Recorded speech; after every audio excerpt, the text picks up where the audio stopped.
കഷ്ടത തന്നടുവിലെനിക്കായി പ്രിയൻ ഒരുക്കുന്നു പ്രതിഫലം ദിനവും.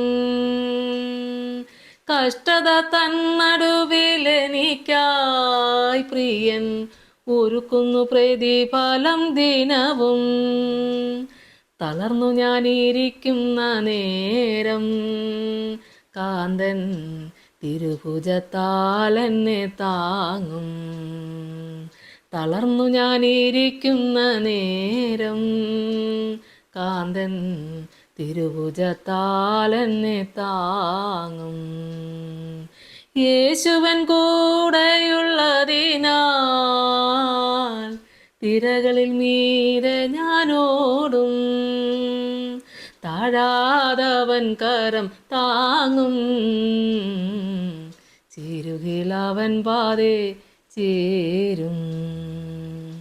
കർത്താവിൽ എനിക്ക് ഏറ്റവും പ്രിയപ്പെട്ടവരെ, 44:8 മുതലുള്ള വചനഭാഗങ്ങൾ നമുക്ക് വായിക്കാം. ദൈവത്തിൽ ഞങ്ങൾ നിത്യം പ്രശംസിക്കുന്നു, നിന്റെ നാമത്തിന് എന്നും സ്തോത്രം ചെയ്യുന്നു. ഇപ്പോഴോ നീ ഞങ്ങളെ തള്ളിക്കളഞ്ഞ് ലജ്ജിപ്പിച്ചിരിക്കുന്നു. ഞങ്ങളുടെ സൈന്യങ്ങളോട് കൂടെ പുറപ്പെടുന്നതുമില്ല. വൈരികളുടെ മുമ്പിൽ നീ ഞങ്ങളെ പുറംകാട്ടുമാറാക്കുന്നു. ഞങ്ങളെ പകയ്ക്കുന്നവർ ഞങ്ങളെ കൊള്ള ഇടുന്നു. പട്ടണത്തിലുള്ള ആടുകളെപ്പോലെ നീ ഞങ്ങളെ ഏൽപ്പിച്ചു കൊടുത്തു. ജാതികളുടെ ഇടയിൽ ഞങ്ങളെ ചിഹ്നിച്ചിരിക്കുന്നു. നീ നിന്റെ ജനത്തെ വില വാങ്ങാതെ വിൽക്കുന്നു. അവരുടെ വില കൊണ്ട് സമ്പത്ത് വർദ്ധിക്കുന്നതുമില്ല. നീ ഞങ്ങളെ അയൽക്കാർക്ക് അപമാന വിഷയവും ചുറ്റുമുള്ളവർക്ക് നിന്നെയും പരിഹാസവുമാക്കുന്നു. നീ ജാതികളുടെ ഇടയിൽ ഞങ്ങളെ പഴഞ്ചൊല്ലിനും വംശങ്ങളുടെ നടുവിൽ തലകുലുക്കത്തിനും വിഷയമാക്കുന്നു. നിന്ദിച്ച് ദുഷിക്കുന്നതിൻ്റെ വാക്ക് ഹേതുവായും ശത്രുവിൻ്റെയും പ്രതികാരകൻ്റെയും നിമിത്തമായും എൻ്റെ അപമാനം ഇടപെടാതെ എൻ്റെ മുമ്പിലിരിക്കുന്നു. എൻ്റെ മുഖത്തെ ലജ്ജ എന്നെ മൂടിയിരിക്കുന്നു. ഇതൊക്കെയും ഞങ്ങൾക്ക് ഭവിച്ചു, ഞങ്ങളോ നിന്നെ മറന്നിട്ടില്ല. നിന്റെ നിയമത്തോട് അവിശ്വസ്തത കാണിച്ചിട്ടുമില്ല. നീ ഞങ്ങളെ കുറുക്കന്മാരുടെ സ്ഥലത്ത് വെച്ച് തകർത്ത് കളയാനും കൂരിരുട്ടുകൊണ്ട് ഞങ്ങളെ മൂടുവാനും തക്കവണ്ണം ഞങ്ങളുടെ ഹൃദയം പിന്തിരികയോ ഞങ്ങളുടെ കാലടികൾ നിന്റെ വഴി വിട്ടു മാറുകയോ ചെയ്തിട്ടില്ല. സ്തോത്രം. ദൈവമക്കളെ, സങ്കീർത്തന ഭാഗം 1-ാം വാക്യം വരെ തുടങ്ങിയാൽ ദൈവത്തെ അതിമഹത്തായ കൃപകളോടെ ദൈവ സ്നേഹത്തെ വർണ്ണിച്ചും ദൈവമഹത്വത്തെ ഉയർത്തിയും പറയുന്ന ഭാഗമായിരുന്നു. എന്നാൽ പിന്നീട് അടുത്ത നമ്മൾ 8 മുതലുള്ള വചനഭാഗങ്ങൾ നോക്കിയാൽ ദൈവത്തിൽ ഞങ്ങൾ നിത്യം പ്രശംസിക്കുന്നു. എല്ലാ ദിവസവും ഈ അനുഗ്രഹങ്ങൾ ഉപകാരങ്ങളെല്ലാം ഓർത്ത് അത് പിതാക്കന്മാർ കേൾപ്പിച്ചതെല്ലാം ആമേൻ തലമുറകൾക്ക് കൈമാറിക്കൊടുത്തുകൊണ്ടിരിക്കുന്ന ഈ ദൈവത്തിൻ്റെ മഹത്വം, ദൈവം നടത്തിയ അത്ഭുതങ്ങൾ, പിതാക്കന്മാരെ നടത്തിയ അത്ഭുതങ്ങൾ അവർ തലമുറകളോട് പറയുമ്പോൾ അത് തലമുറയായി കേട്ടുകൊണ്ടിരിക്കുന്ന ഈ വലിയ സത്യങ്ങളെ ഘോഷിച്ച് പറയുമ്പോഴും ദൈവമക്കളെ, ദൈവത്തിൽ ഞങ്ങൾ നിത്യം പ്രശംസിക്കുന്നു, നിന്റെ നാമത്തിൽ എന്നും സ്തോത്രം ചെയ്യുന്നു എന്ന വചനം ഒരു ദിവസം പോലും പ്രാർത്ഥനയ്ക്ക് കുറവില്ല. സ്തുതിയും മഹത്വവും കർത്താവിന് കൊടുക്കുന്നുണ്ട്.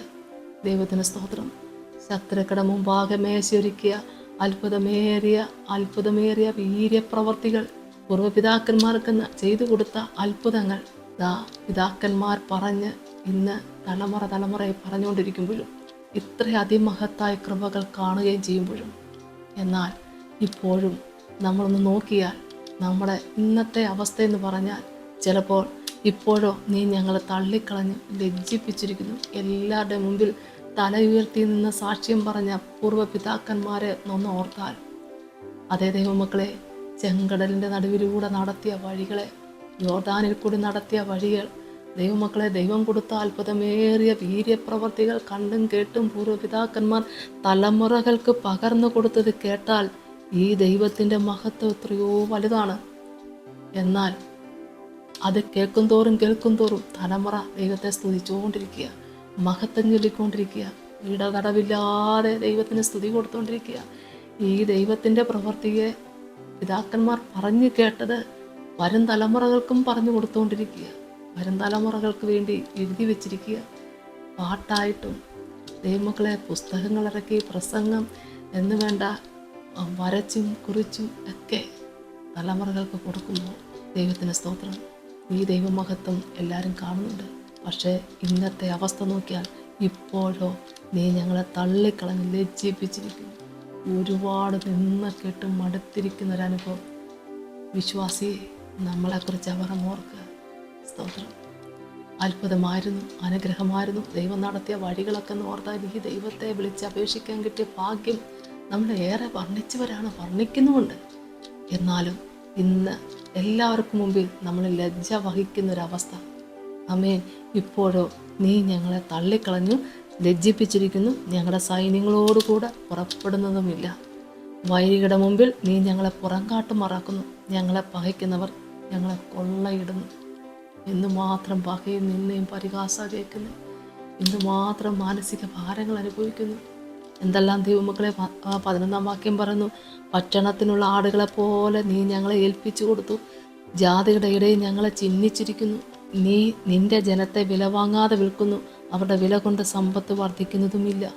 നീ ഞങ്ങളെ അയൽക്കാർക്ക് അപമാന വിഷയവും. അതെ, ഇന്ന് അയൽവാസികൾക്ക് നമ്മളെ നോക്കി കുറ്റപ്പെടുത്താനും പഴിചാരാനും അവമാനിക്കുവാനുള്ളൊരവസരം.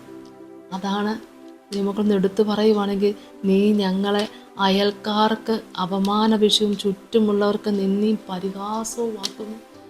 ചുറ്റുമുള്ളവർ പരിഹസിക്കുകയാണ്, നിന്ദിക്കുകയാണ്. ഇതെല്ലാം ഇന്ന് നമ്മൾ അനുഭവിച്ചുകൊണ്ടിരിക്കുകയാണ്. നീ ജാതികളുടെ ഇടയിൽ ഞങ്ങളെ പഴഞ്ചൊല്ലിനും വംശങ്ങളുടെ നടുവിൽ തലകുലക്കത്തിനും വിഷയമാക്കിയിരിക്കുന്നു.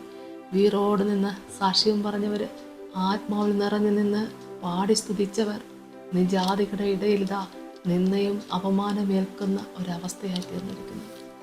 നിന്ദിച്ച് ദുഷിക്കുന്നവൻ്റെ വാക്ക് ഹേതുവായും ആ വാക്കുകളൊക്കെ കേട്ടാൽ നിന്ന് കേൾക്കുക അല്ലാതെ കണ്ട് അങ്ങനെയല്ല ഇങ്ങനെയാണെന്ന് പറയാൻ പറ്റത്തില്ല. കാരണം അവരുടെയൊക്കെ മുമ്പിൽ വല്ലാത്തൊരവസ്ഥയിലായിപ്പോയി, നിന്ദിക്കപ്പെടുന്നൊരവസ്ഥയിലായിപ്പോയി. പഴിക്കുന്നവർക്ക് പഴിക്കാൻ, ദുഷിക്കുന്നവർക്ക് ദുഷിക്കാൻ, അപമാനിക്കുന്നവർക്ക് അപമാനിക്കാൻ എല്ലാവർക്കും ഇന്ന് നമ്മളൊരു വിഷയമായി തീർന്നിരിക്കുന്നു. ഇത് ദൈവത്തോട് പറയുകയാണ്. ശത്രുവിൻ്റെയും പ്രതികാരത്തിൻ്റെയും നിമിത്തമായി എൻ്റെ അവമാനം ഇടവിടാതെ എൻ്റെ മുമ്പിലിരിക്കുന്നു, എൻ്റെ മുഖത്തെ ലജ്ജ എന്നെ മൂടിയിരിക്കുന്നു. 17-ാം വാക്യം പ്രധാനപ്പെട്ടതാണ് ദൈവമക്കളെ. ഇതൊക്കെയും ഞങ്ങൾക്ക് ഭവിച്ചു. ഇത്രയേറെ നിന്ദകൾ കേട്ടു, ഇത്രയും വിശ്വസിക്കുകയും പ്രാർത്ഥിക്കുകയും പ്രാർത്ഥനയ്ക്ക് മുടക്കമില്ലാതെ വീട്ടിൽ ആരാധിക്കുന്നു, സഭയിൽ നല്ലൊരു സാക്ഷിയായി തീർന്നിരിക്കുന്നു, അത്ഭുതത്തിൻ്റെയും അനുഗ്രഹത്തിൻ്റെയും സാക്ഷ്യം പറഞ്ഞവർ ഇന്നത്തെ അവസ്ഥ എല്ലാവർക്കും മുമ്പിൽ നിന്ദിക്കപ്പെട്ടൊരു പാത്രമായി തീർന്നിരിക്കുക. എന്നാൽ 17-ാം വാക്യം പറയുന്നത് എത്രയോ സത്യമാണ് ദൈവമക്കളെ. ഇതൊക്കെയും ഞങ്ങൾക്ക് ഭവിച്ചു, ഞങ്ങളോ നിന്നെ മറന്നിട്ടില്ല. ആമേൻ. ഈ നിന്ദയും ഈ അപമാനവും ഈ കഷ്ടതയും ഈ ഞെരുക്കവും ഈ സങ്കടങ്ങളും ഈ വേദനകളും എല്ലാം അനുഭവിക്കുക. എല്ലാവർക്കും മുമ്പിൽ ഇത് അനുഭവിച്ചുകൊണ്ടിരിക്കുക, നിന്ദിക്കുന്നവരുടെ മുമ്പിൽ ഇത് അനുഭവിച്ചുകൊണ്ടിരിക്കുക. എന്നിട്ടും പറയാ ഇതൊക്കെ ഞങ്ങൾക്ക് ഭവിച്ചു, ഞങ്ങളോ നിന്നെ മറന്നിട്ടില്ല. അഭിമാനത്തോടെ പറയാം ദൈവമക്കളെ, അധികാരത്തോടെ പറയാം, അനുഗ്രഹത്തോടെ പറയാൻ പറ്റണം. യഥാർത്ഥമായൊരു ക്രിസ്ത്യാനി പറയാൻ പറ്റണം ദൈവമക്കളെ. ക്രിസ്തുവിന് വേണ്ടി സാക്ഷിയായി തീർന്ന മക്കളെ, നമുക്കിതൊക്കെ ലോകത്ത് ഇതൊക്കെ സംഭവിക്കുമ്പോഴും നമ്മുടെ വിശ്വാസം ചോർന്നു പോകുന്നതൊന്നാകരുത്. യേശു കർത്താവ് കാൽവരി ക്രൂശിൽ അനുഭവിച്ച നിന്നയൊന്നും നമ്മൾ അനുഭവിച്ചിട്ടില്ല, ആ പീഡ നമ്മൾ വഹിച്ചിട്ടില്ല. ക്രൂശിൽ കിടന്നുകൊണ്ടും ക്രൂശിലേറ്റിയവർക്ക് വേണ്ടി നല്ല മാതൃകാപരമൊരു പ്രാർത്ഥന പിതാവിൻ്റെ സന്നിധി സമർപ്പിച്ചു. പിതാവേ, ഇവർ ചെയ്യുന്നത് എന്തെന്ന് ഇവരറിയായാൽ ഇവരോട് ക്ഷമിക്കണേന്ന്. ദൈവമക്കളെ, നന്നായി പ്രാർത്ഥിക്കാനും നമ്മളെ ഒരുക്കുകയായിരുന്നു. സ്തോത്രം. ഇത്രയേറെ നന്മകൾ കൊണ്ട് ദൈവമക്കളെ നിറയ്ക്കുന്ന ഈ ദൈവത്തിൻ്റെ സന്നിധിയിൽ നമ്മുടെ വിശ്വാസം മാറിപ്പോയില്ല.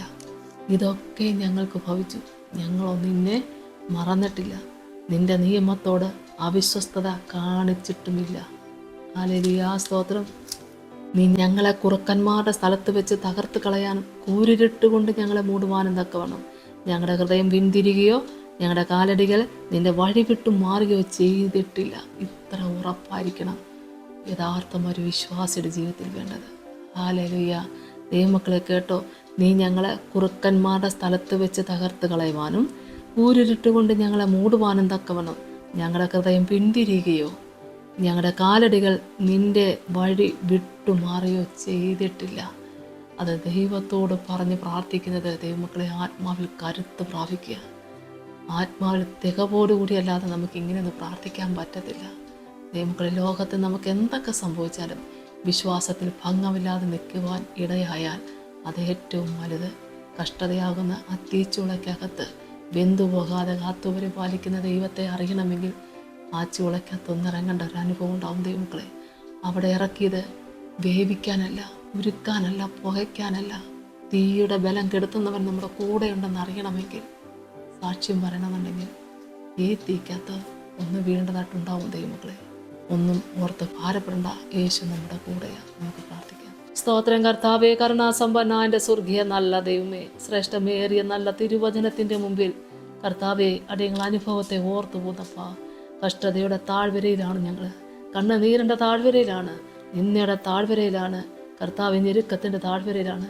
എങ്കിലും വിശ്വാസത്തിൽ കർത്താവെ പോറലേക്കാതെ, കാലുകൾ വഴുതി പോകാതെ, പ്രാർത്ഥനയ്ക്ക് കുറവ് വരുത്താതെ, സ്തുതിഗീതങ്ങൾക്ക് കുറവ് വരുത്താതെ ഈ കഷ്ടതകൾ മറന്ന് ദൈവത്തെ ഉല്ലസിപ്പാൻ തക്കവണ്ണം കർത്താവ് ഞങ്ങളുടെ കൂടെയുള്ളത് ഓർത്ത് നന്ദിയോടെ സ്തോത്രം ചെയ്യുന്നു, സ്തുതിക്കുന്നു. സകല മഹത്വവും പുകഴ്ചയും പങ്കെടുക്കണമേ. പിതാവിൻ്റെയും പുത്രൻ്റെയും പരിശുദ്ധാത്മാവിൻ്റെ നാമത്തിൽ തന്നെ. ആമേൻ. യേശുവേ സ്തോത്രം.